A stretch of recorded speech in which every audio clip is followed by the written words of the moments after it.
Briefing के लिए इसीलिए बुलाया। कुछ 4-5 केसेस है जो रीसेंट 1 महीने के अंदर हमने सॉल्व किया है और ये जितने भी केसेस के बारे में अभी मैं बताऊँगा उसमें ज़्यादा सोशल इम्पैक्ट है। इसमें कुछ केसेस है जिसमें पर्टिकुलर गैंग्स इन्वॉल्व्ड है, कुछ केसेस है जिसमें बहुत ऑर्गेनाइज़ तरीके से चोरी हुआ है और सर्टेन केसेस में पब्लिक अवेयरनेस का ज़रूरत है। उसके बारे में मैं एक-एक करके बताता हूँ। फर्स्ट एक पर्टिकुलर एनडीपीएस केस है, FIR number 82/2025 of PS Kargil. इस केस में स्पेसिफिक उन इनपुट के ऊपर हमने एक गाड़ी को इंटरसेप्ट किया था। उस गाड़ी में 2 अक्यूज़ थे और उनके पास एक कवर में कुरियर कवर में हेरोइन था और उसका क्वांटिटी था 7.87 ग्राम्स। इसमें जो अक्यूज्ड इन्वॉल्व्ड है, एक है सलीम जाफर, रेज़िडेंट ऑफ कक्सर और दूसरा अली खान, रेज़िडेंट ऑफ चुलीचंद। ये दोनों पेडलर्स हैं, ये दोनों के ऊपर इससे पहले भी केसेस लगा हुआ है।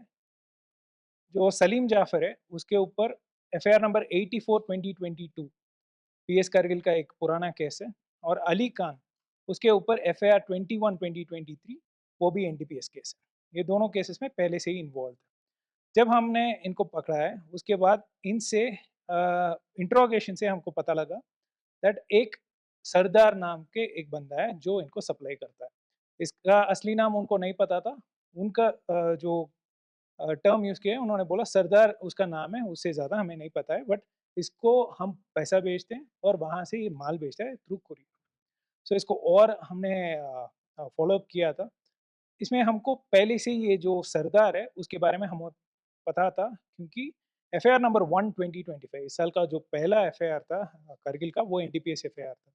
उसमें मोहम्मद अली रेज़िडेंट ऑफ सालिस्कोट और फ़िरोज़ अहमद रेज़िडेंट ऑफ चिकटन, ये दोनों के अगेंस्ट हमने चालान कर लिया था। उस टाइम उन्होंने भी बोला सरदार से ही उन्होंने लाया था और उस टाइम हमारे पास एक फ़ोन नंबर था सरदार का, वो सिर्फ़ व्हाट्सऐप पे ही चल रहा था। जब हमने उसको फ़ॉलो अप किया था, उसका कैफ़ नंबर किसी और के नाम पे था और एक्चुअल फ़ोन नंबर नहीं चल रहा था।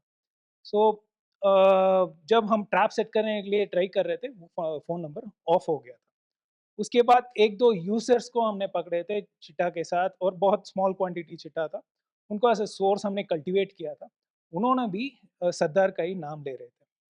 बट जब ये केस हुआ था, हमको फ़ाइनेंशियल ट्रांज़ैक्शंस मिला था फ्रॉम सलीम जाफ़र एंड अली खान।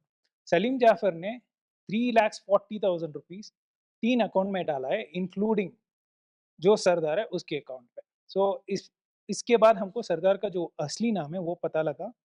उसका नाम है जसप्रीत सिंह। सो जसप्रीत सिंह जम्मू सतवारी का रहने वाला है और इसके अकाउंट पे दूसरा पेडलर अली खान ने भी पैसा डाला है। सो ये पता लगने के बाद हम इंस्पेक्टर नूरबू और सब इंस्पेक्टर मेहदी दोनों का एक पार्टी बना के हमने सतवारी तक भेजा था। वहाँ जाने के बाद हमको और इसका क्रिमिनल एंटीसीडेंट्स पता चला। उससे हमको पता लगा that he is an extortionist, उसके अगेंस्ट 5 एफआईआर है। आर्म्स एक्ट, मर्डर और एक्सटॉर्शन का केसेस ऑलरेडी है। सो जब हम पहली बार गए थे वहाँ पे अरेस्ट कर नहीं पाया क्योंकि रीसेंट जो आर्म्स एक्ट केस लगा उसके बाद वो अब्सकॉन्ड हो गया था। सो वापस हम आए थे एंड हम जम्मू पुलिस के साथ टच में थे। जब उसका अरेस्ट फाइनली हुआ था उसके बाद उसको हैंडओवर किया है और आज यहाँ पे आने वाला है। तो उसका रिमांड मिल गया है। सो इस केस में अ, हमें इनका मोडस ऑपरेंडी पता लगा। सो ऑलमोस्ट 5-6 जो भी इस साल का केसेस और पुराना साल का वो जो कुछ केसेस है उसमें इसका नाम आया है। ये एक मेन किंग पिन है जो जम्मू से करगिल को सप्लाई कर रहा है। मेन चेन जो है इसके वजह से अभी टूटेगा। करगिल हाउस से जो भी ड्राइवर्स ले रहे थे वो करगिल हाउस में डिलीवरी लेते थे। अगर किसी को चाहिए था इधर करगिल हाउस जाते थे या करगिल हाउस में जो स्टे कर रहे थे अगर उनको चिट्टा चाहिए था, वो इसको कॉल करते थे और वहाँ पे डिलीवरी होता था। ये एक मेथड था ऑफ डिलीवरी। सेकंड था ऑनलाइन ट्रांज़ैक्शन।